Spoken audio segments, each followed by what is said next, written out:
প্রথম দেখলাম লালনকে নিয়ে পাতাবিহীন কোনো অনুষ্ঠান হচ্ছে এবং সেখানে পাশাপাশি আমি গান অনেক ভীষণ পছন্দ করি। খেপারে তুই মূল হারাবি লালন সাইজি যেটা ছিল সেটা আসলে তারা রিপ্রেজেন্ট করে না, তারা গাছের পাতাটাকে বেশি রিপ্রেজেন্ট করে, যেটা আমাকে খুব খারাপ লাগে। এবং পাতা মিনস আমি কি বোঝাচ্ছি আমার দর্শক অবশ্যই সেটা বুঝতে পারছেন, কারণ সবাই ইন্টেলিজেন্ট।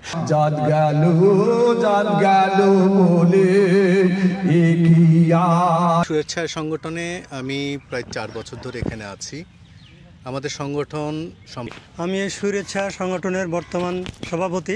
আপনি তো আমার প্রিয় ভাই রুমি ভাই, উনিও সংগঠনের সদস্য এবং ওনার উদ্যোগেই অনেক অনেক ধন্যবাদ শাহ মখদুম শাহ আলম আঙ্কেল আপনাকে।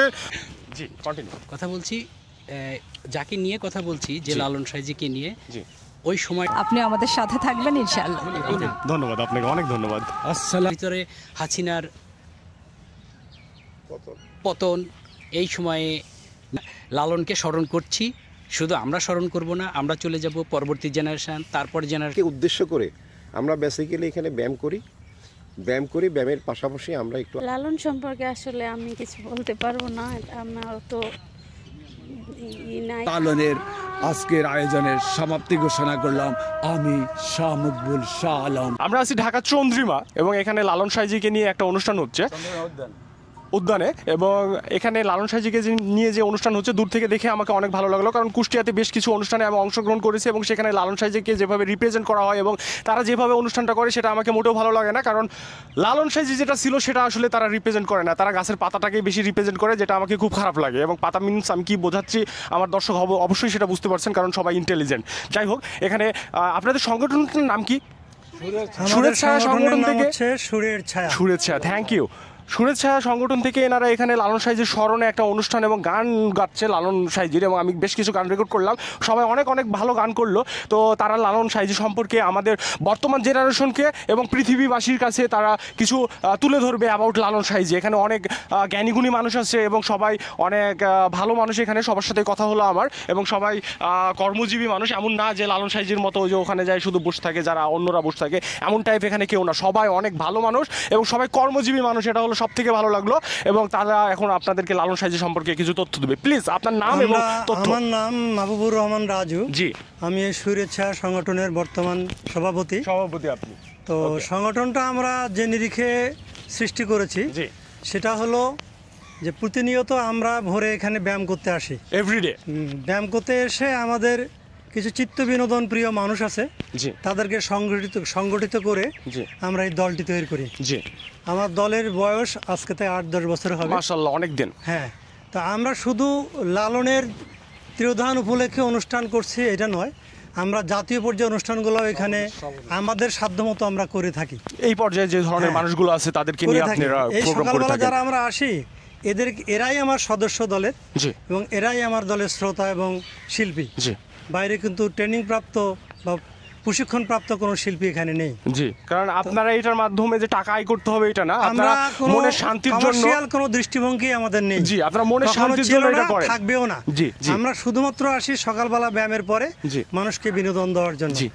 এর মধ্যে লালন সাইজির গান, সিরাজ শাহের গান, এখানে আমরা হাসন রাজার গান, রবীন্দ্রনাথের গান, নজরুলের গান, এবং এই পর্বগুলো আমরা করে থাকি।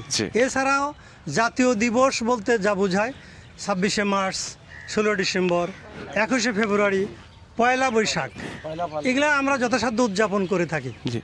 তারই একটা ধারাবাহিকতা আজকে লালনের তিরোধান উপলক্ষে 135তম তিরোধান দিবস আমরা উদযাপন করেছি। এখানে আমাদের সবাই মোটামুটি আমার দলেরই সদস্য এবং দায়িত্বপ্রাপ্ত অনেকেই আছেন এখানে আমার বাঁ পাশে আমার অলিভার ভাই আমার অনেক শ্রদ্ধেয়, ওনারা অনেক আগে থেকে এখানে আছেন। তারপরে আছে রেনি মননী, যিনি সংগঠনের শুরু থেকেই প্রচেষ্টা করে যাচ্ছেন এটাকে দাঁড় করানোর জন্য। পাশে আছেন আমার প্রিয় ভাই রুমি ভাই, উনিও ওই সংগঠনের সদস্য এবং ওনার উদ্যোগেই আমি মনে করি আজকে যে অনুষ্ঠানটা হচ্ছে সেখানে ওনার অবদানটাই সবচেয়ে বেশি। কারণ এই দিবসগুলো কোন দিন কোন দিবস হয় এটা আমাদের অনেকেরই মনে থাকে না, কিন্তু রুমি ভাই, একমাত্র রুমি ভাই কোন দিন কোন দিবস, কার তিরোধান, কার জন্মদিন এগুলো উনি মনে রাখেন একদম ঠিকঠাকভাবে। এবং সেই প্রচেষ্টা, ক্ষুদ্র প্রচেষ্টা থেকেই আমাদের আয়োজন সম্পন্ন করা হয়। তো যাই হোক, আমরা আজকে কি পরিবেশন করতে পারেছি, কি পারি নাই, কে খুশি হয়েছে, কে খুশি হয় নাই সেটা বলতে পারবো না। হয়তো আপনার কোন দিকটা ভালো লেগেছে সেটা আমি বলতে পারবো না, তবে আমরা এরকম উদযাপন করে থাকি এবং সবাই মোটামুটি আন্তরিক। সবাই বললাম তো যে নিজ চেষ্টায় তারা গান করে থাকেন। এবার এ পর্যায়ে আমি দলের সেক্রেটারি রিনিমান অনেকে কিছু বলার জন্য অনুরোধ করব। তো সভাপতি সাহেব, আপনাকে অনেক অনেক ধন্যবাদ আপনার মূল্যবান বক্তব্য রাখার জন্য। এবং আপনি যে বিষয়টা আমাকে বারবার ইন্ডিকেট করে বললেন সেটা হলো আপনারা এটা কমার্শিয়াল কোনো চিন্তা ভাবনা থেকে করেন না এবং কার ভালো লাগলো না লাগলো সেটা থেকে করেন না, আপনাদের মনের ভালো লাগা থেকে করেন। এই বিষয়টা আমাকে আরও ভালো লাগলো, কারণ আমার বয়স হলো 28। আমি এই যে বললাম যে এতগুলা জায়গাতে ঘুরেছি এবং এতগুলা জায়গাতে আমি শুধু একাই ঘুরেছি, না আমার ওয়াইফকে নিয়ে, না আমার ফ্রেন্ডকে নিয়ে, না আমার ভাই বা ফ্যামিলির কাউকে নিয়ে। এটার কারণ হলো একা থাকতে আমাকে ভালো লাগে, একা ঘুরতে ভালো লাগে, পৃথিবীতে একা চলতে আমাকে ভালো লাগে। তো এই যে আপনাদের কিছু ভালো লাগা আমাকে শেয়ার করলেন, এটাও আমাকে অনেক ভালো লাগলো। অনেক অনেক ধন্যবাদ সভাপতি সাহেব। নেক্সট কে আছেন বলেন প্লিজ। আমি অল্প দুইটা কথা বলি। জি অল্প কথা বলি, সেটা হলো আমার নাম রুমি আহমেদ। আচ্ছা, এক মিনিট, উনি কি এখানে মাঝখানে দাঁড়ান? নো প্রবলেম, ওটা আসতেছে, সাইজি আসতেছে এখানে। জি কন্টিনিউ। কথা বলছি, যাকে নিয়ে কথা বলছি, যে লালন সাইজিকে নিয়ে, জি, ওই সময়টা যদি আমরা বিচার করি, ওই সময়ের কাছে যদি চলে যাই, যেমন এই সময়ের ভিতর কি, এই সময়ের ভিতরে হাসিনার পতন, এই সময়ে নতুন একটা জেনারেশনের উত্থান, সেই জেনারেশন কি করছে না করছে, এর মধ্যে দিয়ে আমাদের চিন্তার বিস্তার হয়। ঠিক অনুরূপভাবে লালনের সময়ে যদি আমি চলে যাই, ওই সময় হলো ইংরেজদের সময়। জি, ইংরেজরা কি করছে তখন? ব্রিটিশ ক্ষমতাটাকে ধরে রাখার জন্য কি করা যায়, কি কূটকৌশল আবিষ্কার করা যায়। যখন সমস্ত কূটকৌশল শেষ, তখন তারা বাধায় দিল হিন্দু আর মুসলমানের দাঙ্গা। হিন্দু মুসলমানের মধ্যে দাঙ্গা হইলে তাহলে তো আর আমাকে সরাবে না, আমি আরও কিছুদিন ক্ষমতায় থাকবো, আমি তো 200-250 বছর ক্ষমতায় আছি, ক্ষমতাটাকে আরও লম্বা করতে পারবো। বাধায় দিল হিন্দু মুসলমানের দাঙ্গা। সেই দাঙ্গার জন্যই লালনের ওই সময়কার যে গানগুলো, সেই গানগুলো জাত গেল বলে এ কি আজব কারখানা। এবং বেশিরভাগ গানগুলোর মধ্যেই দেখবেন যে জাতপাত নিয়ে লেখা। কেন লেখা? যে তোমরা কি নিয়ে লাফালাফি করতেছো, হিন্দু মুসলমান নিয়ে লাফালাফি করতেছো, হিন্দু মুসলমান নিয়ে মারামারি করতেছো। সবচেয়ে বড় কথা হলো মানুষ ভজলে শোনার মানুষ হবি, এইরকম চিন্তাভাবনা নিয়েই লালনের প্রতিটা গান, প্রতিটা চয়ন। একজন মানুষ লেখাপড়া জানতেন না, লিখতে পারতেন না, পড়তে পারতেন না, তার ভেতর থেকে কোত্থেকে এই শব্দ চয়নগুলো আসলো, শব্দের বিন্যাসগুলো আসলো, শব্দের ধারাবাহিকতাগুলো আসলো, এটা একটা চিন্তার ব্যাপার। আমি ওনার সম্পর্কে ভালো জানি না, তবে একটু পড়তে যেই দেখি, একটু গানগুলো শুনতে যেই দেখি, যে আমি অবাক হই যে আসলে আমরা অনেক দূর পর্যন্ত লেখাপড়া করেও ওনার একটা শব্দ, একটা লাইন আসলে আমরা তৈরি করতে পারবো না এবং বোঝার, সম্পূর্ণ বিশ্লেষণ করে বোঝার মতো আমাদের জ্ঞানী সৃষ্টি হয়নি এখনো। হ্যাঁ, সেই আর কি। সেই জন্যই আমরা লালনকে স্মরণ করছি। শুধু আমরা স্মরণ করব না, আমরা চলে যাব পরবর্তী জেনারেশান, তারপর জেনারেশান। এর মানে কি? এর মানে সর্বশেষ যে কথাটা বলি সেটা হলো ওনারা হলো আসলে অমর। ওনারা মরেও মরেন নাই, ওনারা দেহটা ত্যাগ করছে। তার কারণে কিন্তু এখানে লেখা নাই যে লালনের মৃত্যুবার্ষিকী, তা কিন্তু লেখা নাই। তিরোধান, উনি একটা ধ্যানে চলে গেছেন, আর সেই ধ্যানটাকেই আমরা ওনার ওই ধ্যানের সাথে আমাদের যে জীবিত ধ্যান আর ওই মৃতর ধ্যান একে একাকার হয়ে গেছে। ওই দুই ধ্যান এক ধ্যান। সেই ধ্যানটা কি? সেই ধ্যানটা হলো মানুষ ভজলে শোনার মানুষ। এবং এই গানটা অনেক হিট গান, একটা রিচ গান। এরকম আরও অনেক গানগুলো আছে যে গানগুলো বলে শেষ করা যাবে না। যাই হোক, সর্বশেষ ওনার প্রতি শ্রদ্ধা, মানুষের প্রতি শ্রদ্ধা, প্রতিটা জীবের প্রতি শ্রদ্ধা রেখে আমি আমার বক্তব্য শেষ করছি। ধন্যবাদ। অনেক ধন্যবাদ আপনাকে, ধন্যবাদ সুরের ছায়াকে। জি ধন্যবাদ। জি, আসলে লালন সম্পর্কে বলার আমার কিছুই নেই। বাংলার প্রতিটি মানুষ লালন সম্পর্কে জানে। জি, এবং অলরেডি আমার আগে যারা বলে গেছেন তারা কিন্তু সব মোটামুটি বিশ্লেষণ করেছেন, আমার কিছু বলার নাই। তবে ওনাকে উদ্দেশ্য করে আমরা বেসিক্যালি এখানে ব্যায়ামের পাশাপাশি আমরা একটু আড্ডা মারি, গান বাজনা হয়, সেই জন্য লালনকে উদ্দেশ্য করে আমরা একটা অনুষ্ঠান করেছি এখানে। তো যাই হোক, লালনকে নিয়ে আর কিছু বলবো না, আপনারা দোয়া করবেন। আমরা জানি শুধু লালন না, আমাদের বাংলাদেশের যতগুলি অনুষ্ঠান আছে সেই অনুষ্ঠানগুলি জন্য আমরা এখানে চালু রাখতে পারি, সেটা আপনারা দোয়া করবেন আপনার। এই মুহূর্তে একটু রিনি একটু কিছু কথা বলবো। জি প্লিজ, 1 লাইন 2 লাইন। ওনার দীর্ঘ ইন্টারভিউ নিয়েছে একটা। জি জি জি জি।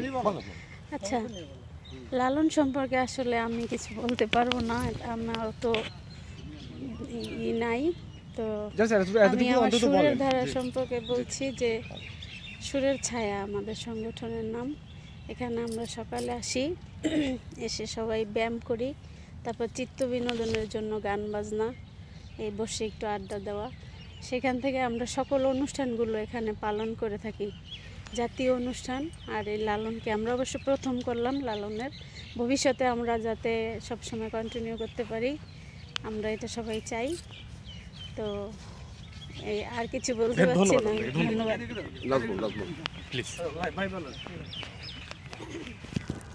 আসসালামু আলাইকুম, আমি নাজমুল।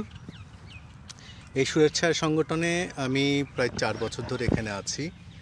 আমাদের সংগঠন সম্পর্কে তো সবাই বললেন। আমরা এখানে যারা আছি, এখানে কিন্তু আমরা কেউ পেশাদার কেউ কিন্তু নই, আমরা কেউ সঙ্গীত শিখে আসি নাই। আমরা এখানে যারা সঙ্গীত বা কবিতা চর্চার বা সাংস্কৃতিক চর্চা যেটা বলি, সেটা আমাদের নিজেদের আত্মার তৃপ্তির জন্যে আমরা এখানে করে থাকি। আমরা প্রত্যেকটা দিন এখানে ব্যায়াম করি, বিশেষ করে আমরা শুক্র এবং শনিবার, এর সাপ্তাহিক 2 ছুটির দিনে আমরা আমাদের সংগঠনের কাজগুলো বা আমাদের আত্মার শুদ্ধির জন্য, আত্মার শান্তির জন্য আমরা এখানে আসি। আর জাতীয় পর্যায়ের যতগুলো অনুষ্ঠান আছে আমরা সব কিছুই কভার করার চেষ্টা করি আমাদের ক্ষুদ্র পরিসরে। আমাদের সংগঠনের প্রায় 40 জন সদস্য আছে। আপনি শুরুর দিকে আসলে সবাইকে দেখতে পেতেন। নেক্সট হবে ইনশাআল্লাহ। 40 থেকে 45 জন লোক আমরা এখানে আছি। পাশাপাশি আশেপাশে যারা আছে তারা সবাই, বা শ্রোতা যারা আছেন, আমাদের এই সঙ্গীত চর্চা বা এই আবৃত্তি, এই সুরের ছায়া সংগঠনের যে পরিবেশনা এরা উপভোগ করে থাকেন। তো ভবিষ্যতে আমরা আরও বড় পরিসরে আমরা এটা করতে চাই। আমাদের সামনের যে প্রোগ্রাম আছে, আপনার ব্লগের মাধ্যমে দেশবাসীকে আমন্ত্রণ জানাচ্ছি আমাদের এই পরিবেশনা উপভোগ করার জন্য। অনেক অনেক ধন্যবাদ আপনাকে। আপনি? আমার নাম শাম্মী আক্তার মিমি, নিকনেম। আমি একজন স্কুল টিচার। পাশাপাশি আমি গান অনেক ভীষণ পছন্দ করি। চন্দ্রিমাতে আসার হাঁটাহাঁটি, তার পিছনেই এখন উদ্দেশ্য যেটা আমাদের সুরের ছায়ার সঙ্গে জড়িত। একটা ভালো লাগা কাজ করে, সারা দিনের একটা পরিশ্রমের পর কবে শুক্রবার আসবে আর আমরা সবাই মিলে একটা আড্ডা, ভালো লাগা, মজা করব। এটাই হলো আমাদের উদ্দেশ্য, কারণ অন্য কোনো উদ্দেশ্য নেই, জাস্ট ভালো লাগা, একজন আরেকজনের প্রতি একটা ভালোবাসা, শ্রদ্ধা, দোয়া এবং সর্বোচ্চ সবার প্রতি সালাম। আপনি আমাদের সাথে থাকবেন ইনশাআল্লাহ। ধন্যবাদ আপনাকে, অনেক ধন্যবাদ। আসসালামু আলাইকুম। সুরের ছায়া আর সকলের নিমন্ত্রণে এখনই আরম্ভ হবে আমাদের লালন ফকিরের 135তম তিরোধান দিবস উপলক্ষে আমাদের সাংস্কৃতিক অনুষ্ঠান। ওনার সুরের সুর মিলিয়ে আমরা আজ পরিবেশন করেছি অনেক গান। প্রথম গানই ছিল আমি নিজেই পড়ি, আমি শাহ মকবুল শাহ আলম। এই মাঠে আসে আজ দীর্ঘ 25 বছর আমি এখানে এক্সারসাইজ করতে আসি।